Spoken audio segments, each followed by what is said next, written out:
उत्तुङ्गमत्तमातङ्ग मस्तकन्यस्तलोचनः आसन्नेनपि सारङ्गे करोत्याशां మృగాధిపః. మృగాలకు రాజు అయిన సింహం మదించిన ఏనుగు కుంభస్థలాలను చీల్చడానికే సదా ఎదురు చూస్తూ ఉంటుంది. కానీ పక్కనే లేడి పిల్లలు తిరుగుతున్నా వాటి కోసం ఆశపడదు. అలాగే గొప్పవారు ఎల్లప్పుడూ గొప్ప విషయాల గురించే ఆలోచిస్తారు, కానీ అల్ప విషయాలపై మనసు పోనివ్వరు. లక్ష్యం ఉన్నతంగా ఉండాలంటారు పెద్దలు.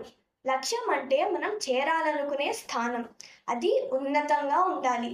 అప్పుడే అది కాకపోయినా దాని కింది స్థానమైనా సంపాదించుకోగలుగుతాము. ఇది కేవలం చదువుకునే విద్యార్థులకు, ఉద్యోగస్తులకు సంబంధించిన విషయమే కాదు. ఇది పూర్తి మానవ జీవితానికి కూడా వర్తిస్తుంది. విద్యార్థి గొప్ప చదువు కావాలని కోరుకోవాలి. ఉద్యోగి ఉన్నతమైన స్థానానికి ఎదగాలని కోరుకోవాలి. అలాగే మనిషి తను ఎక్కడి నుండి ఇక్కడికి వచ్చాడో అది తిరిగి అక్కడికి చేరుకోవాలనే దృష్టితో తన జీవనాన్ని మలుచుకొని జీవనం సాగిస్తే అదే ఉన్నతమైన ఆలోచన అవుతుంది.